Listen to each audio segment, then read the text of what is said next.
दादा म्हणजे अजितदादांना श्रद्धांजली वाहण्याचा प्रसंग येईल असं वाटलं नव्हतं. काय नेमक्या भावना आपल्या आहेत? हे आता आम्हाला 9 वाजता आज कळलं की आमचे नेते राज्याचे उपमुख्यमंत्री दादांचं अपघातामध्ये निधन झालं आणि घटना अकल्पनिक आहे आणि असंही होणारी घटना आहे. एक उमदं नेतृत्व, महाराष्ट्राला पुढे नेणारं, स्पष्ट वक्ते आणि महाराष्ट्राची विकासाची गती खरी पुढची 50 वर्ष ओळखणार आहे. अजितदादा हे आपल्यात नाही, ते सहन होत नाही. कागलवर नामदार मुश्रीफ साहेबांचं वेगळं प्रेम होतं. कागलबद्दल त्यांना आदर होता.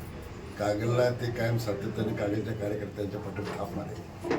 कोल्हापूर जिल्ह्यात शिकल्यामुळं शाहू कॉलेजला, शहाजी कॉलेजला तर कोल्हापूर दादांचं प्रेम होतं आणि एक आगळं वेगळं व्यक्तिमत्व, स्पष्ट वक्ते.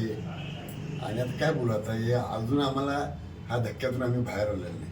आणि आता ही पोकळी तयार झाली, महाराष्ट्राची विकास झाली, पण पक्षात पण आता ही आता त्याच्या कुटुंबियांना काय वाटत असेल, घरच्यांना काय वाटत असेल.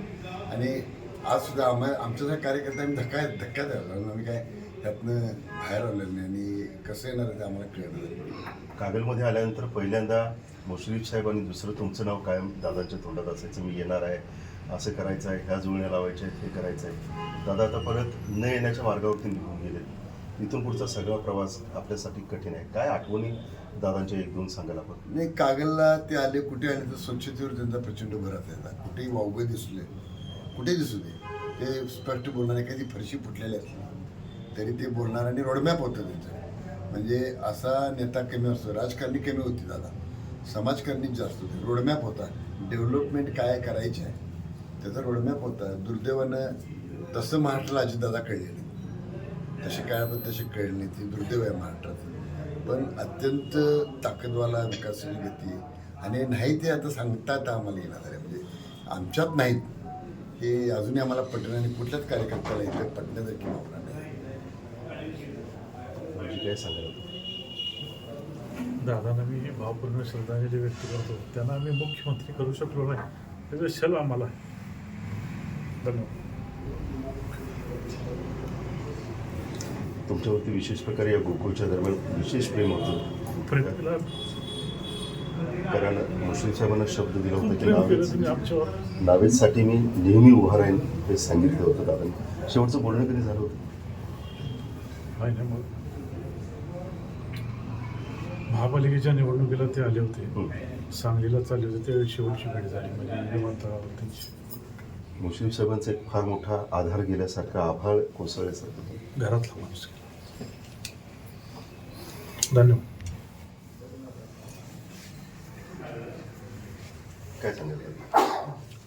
दादांच्याबद्दल संपूर्ण महाराष्ट्राला आपलं होते आणि दादांचं प्रेम कागल तालुक्यावर आणि नामदार मुश्रीफ साहेबांच्यावरही जास्त होतं. दादांच्याकडं आम्ही ज्यावेळा मुश्रीफ साहेबांच्याबरोबर आम्ही भया नवीन असणार तेव्हा विकासाच्या काय फायली कधी दिली की ते ताबडतोब त्याच्यावर सह्या करून नंतरची पत्र पाठवायची. आणि मागच्या वर्षी त्यांना नळ पाणी पुरवठा योजनेला आम्ही आमच्या इकडं आणलं होतं सांगावला. तेव्हा दादाने आग्राचं आमदर्शन करून आम्हाला हे केलं आणि जेव्हा चेअरमन झाले तेव्हा तिची शेवटची भेट झाली. आपल्या राज्याची आमचे उपमुख्यमंत्री अजितदादा पवार साहेब यांचं या ठिकाणी निधन झालेलं आहे. यामुळे एक प्रशासनावर वचक असणार आहे आणि सर्वसामान्य कार्यकर्त्याला मोठा करणार आणि या ठिकाणी हरवलं आहे. आणि फार मोठं दुःख आमच्या या तालुक्याच्या दृष्टीनं आणि राज्याच्या दृष्टीनं, या राज्याचं फार मोठं नुकसान अजितदादा गेल्यामुळे झालेलं आहे. विशेषतः कागलच्या बाबतीमध्ये एक मोठी पोकळी निर्माण होणार. कारण हक्काचा माणूस म्हणजे अजितदादा. दादांकडे मागायचं आणि दादानं सही करायची, अशा पद्धतीचं एक वेगळं नातं कागलशी दादांचं होतं. हे खरं आहे. मुश्रीफ साहेबांसारख्या सर्वसामान्य कार्यकर्त्यांना